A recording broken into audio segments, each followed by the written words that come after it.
Social media पर channel Mahalakshmi की ओर से आपके पास रविवार छुट्टी का दिन नहीं, कान खोलकर कहते हैं आंख से भी खोलकर सुनने का दिन है। आपने शीर्षक पढ़ा, कुछ तो लगता है वैसे, पर ऐसा क्यों लग रहा है? मन में कहीं ना कहीं ये घर कर रहा है, क्या गुजरात सरकार को, चाहे उसमें कोई भी आ रहा हो पिछले 15 साल से, उसे दिगंबर जैन भाइयों से क्या कुछ एलर्जी है? श्वेतांबर भाई को इसलिए ले पाए कि कुछ उनके लिए विशेष रूप से कहते हैं ध्यान रखा जाता है।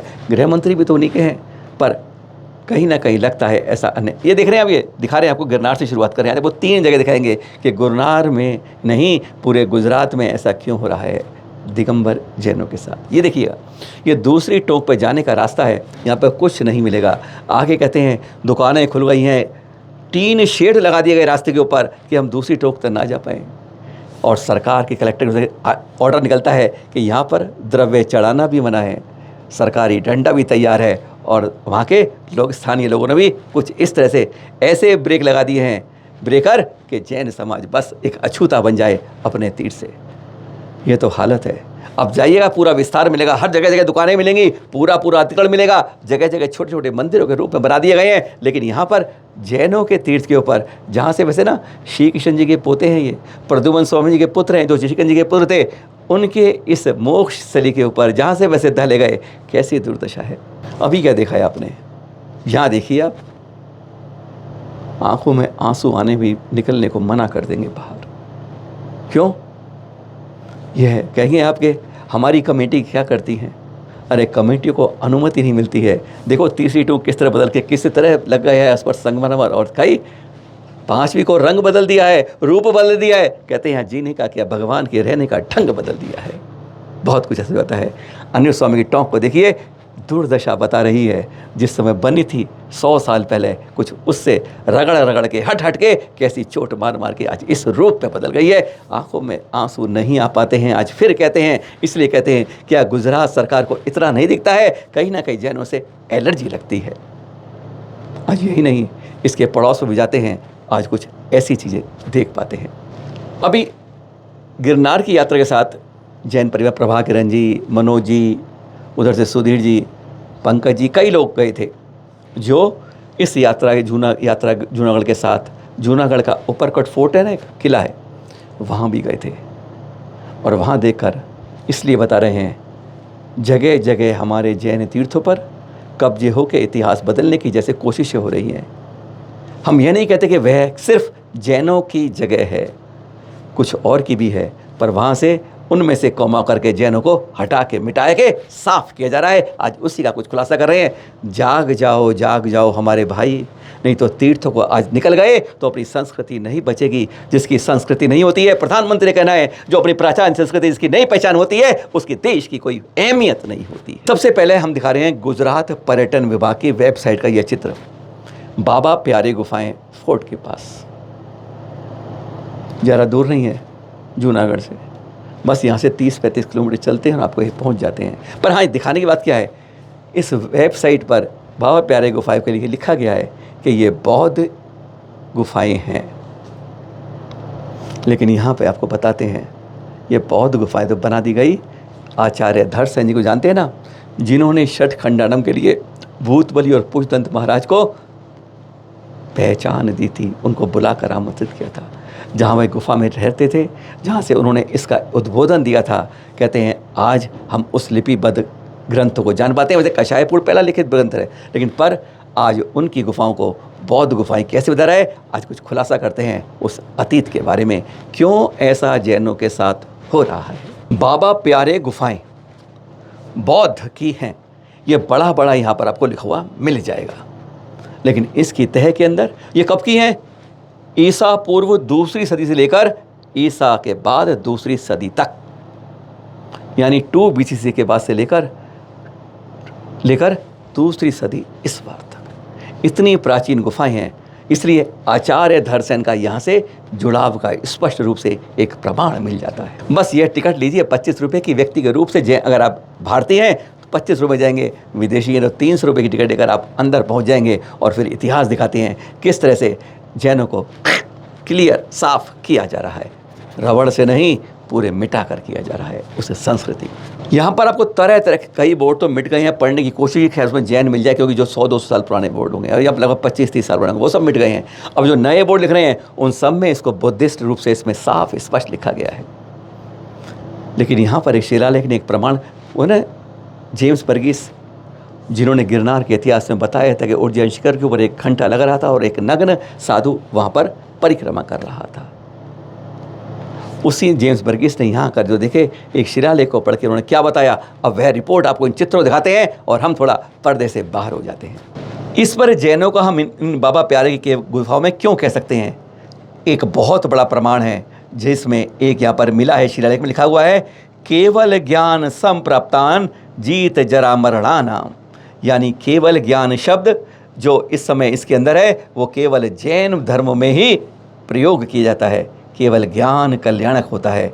और इसके बारे में HD संकालिया जो हैं मेन शोधकर्ता स्कॉलर, उन्होंने कहा था कि इसलिए ये गुफाएं जैनों से ही जुड़ी हो सकती हैं। पर उन्होंने ये नहीं, उन्होंने कहा कि जो दरवाज़ों पर कई फ्रेमों में लगे हुए हैं वह भी उस तरह के अष्टमंगलों के प्रतीक हैं।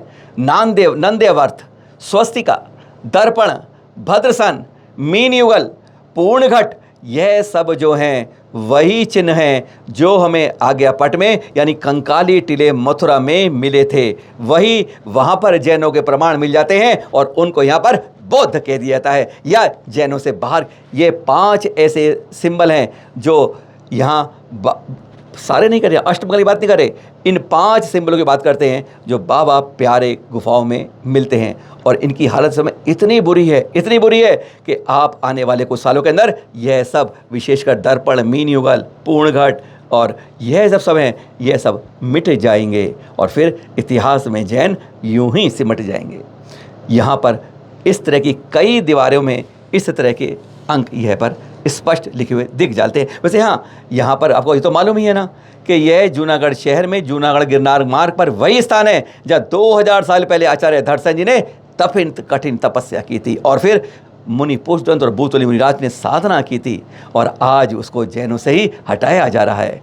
इतना अन्याय जैनों से होता है तो बहुत बहुत बहुत गंभीर बात लगती है। यही नहीं, इनका कुंद आचार्य से भी कुछ ना कुछ जुड़ाव है और इसका कुंद देव की जब हम वो पढ़ते हैं उनका जीवन चरित्र, उसमें लिखता है कि उनका गिरनार में भी आए थे और आद्य आरंभरा का यहाँ पर उद्घोष हुआ था। यह गिरनार की पर्वत श्रृंखला बहुत लंबी है और यहाँ पर आगे जाएंगे तो ढाक गांव भी आएगा, उसकी बात करेंगे। पर यह 2000 साल प्राचीन ये प्रतिमाएं जो प्रमाण हैं जहाँ पर केवल ज्ञान संप्रदान जीत जरणाम लिखा हुआ स्पष्ट मिलता है, जो जैनों के शास्त्र मंगल से ही प्रतीक है। क्यों जैनों को यहाँ से मिटाया गया है, सवाल यही है। तभी तो हम कहते हैं क्या गुजरात सरकार को जैनों से एलर्जी है? अगर आपकी टांगों में दम है और अपनी संस्कृति बचाने का खम है तो ध्यान रखिए, गिरनार से केवल 82 किलोमीटर दूर, राजकोट से कहीं तो 130 किलोमीटर दूर उपलेटा गांव के पास 20 किलोमीटर दूर ढाक गांव है जहां पे 2300 साल पुरानी यहाँ पर दिगंबर जैन गुफाओं का अस्तित्व है।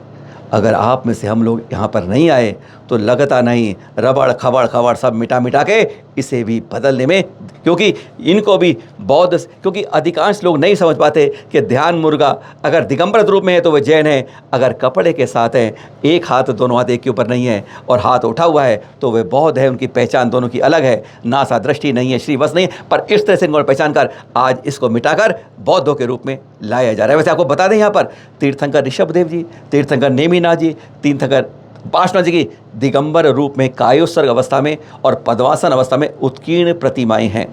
तीर्थंकर नेमी स्वामी की यक्षिणी अंबिका के साथ भी निर्मित है। गुफाएं यहाँ पर 5 है कह सकते हैं। एक गुफा में पद्मासन अवस्था में तीर्थंकर नेमी स्वामी की खंडित मूर्ति भी है। प्राचीन काल में ये गुफाएं दिगंबर मुनिराज यहाँ पर जो वर्षा योग चल रहा है ना, ऐसे ही स्थान पर वर्षा योग करते थे और सब फिर समाज से दूर रह के अपनी साधना में लिप्त हो जाते थे। अपनी साधक साधना ही करते हैं।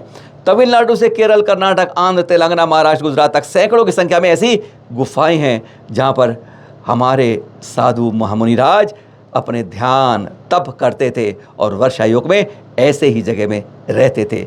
और इस तरह की गुफाएं आज हमसे क्यों दूर की जा रही हैं? यहाँ पर पार्श्वनाथ कायोत्सर्ग रूप में कई इस तरह की हैं जिसके ऊपर सर्प का फन भी है। यह साफ स्पष्ट पहचान जैन समाज की है। 3 रूप में कहते हैं कि अगर हमने नहीं जागे, एक तो होता है जो सो रहा है उसे जगाया जा सकता है, जो जग कर भी जागना नहीं चाहता हो उसे कौन जगाए। आज असली बात यही है, अगर हमने अपने इन संस्कृति को जो आज की नहीं है, आज हम नए नए मंदिर बनाते जा रहे हैं, 40 साल 50 साल पुराने हो जाते हैं, फिर उसके बाद उसकी भी रक्षा करने में, अभिषेक करने में तकलीफ हो जाती है। पर ये 2000 साल पुरानी गुफाएं जो इतिहास हमारा बताता है, संस्कृति बताती है, जहाँ हमारे मुनिराज रहते थे, उसको बचाने की जिम्मेदारी हम सब पर आती है। अगर इनको नहीं बचाया, सवाल वही है, क्या गुजरात सरकार को जैन समाज से एलर्जी है? आप कहेंगे नहीं है, ऐसा नहीं कह सकते, हम भी नहीं कहते, पर जो प्रमाण बताते हैं, जो दिखता है वही ना कहीं वही बोल पाते हैं। क्यों यहाँ पर जैन संस्कृति के बारे में पहचान नहीं बनाई जा रही और उन्हें बौद्ध के रूप में एक पहचान दी जा रही है? हमने इनकार यह नहीं कहते यहाँ पर बौद्ध प्रतिमा या बौद्ध संकेत नहीं होंगे, हम उसकी इनकार नहीं करते, पर जो जैन प्रमाण दिखते हैं उसके बारे में कोई नहीं बोलता। और धीरे धीरे धीरे धीरे एक को पलट के दूसरे में देर नहीं लगती है। अगर सरकार प्रशासन जब अपनी ऊपर आ जाती है, गिरनार के दृश्य हम देख ही रहे हैं, ऐसे अन्याय जैन समाज के साथ इस धर्मनिरपेक्ष देश में क्यों हो रहा है? सवाल यही उठ खड़ा हो रहा है। सादर जय जिनेंद्र।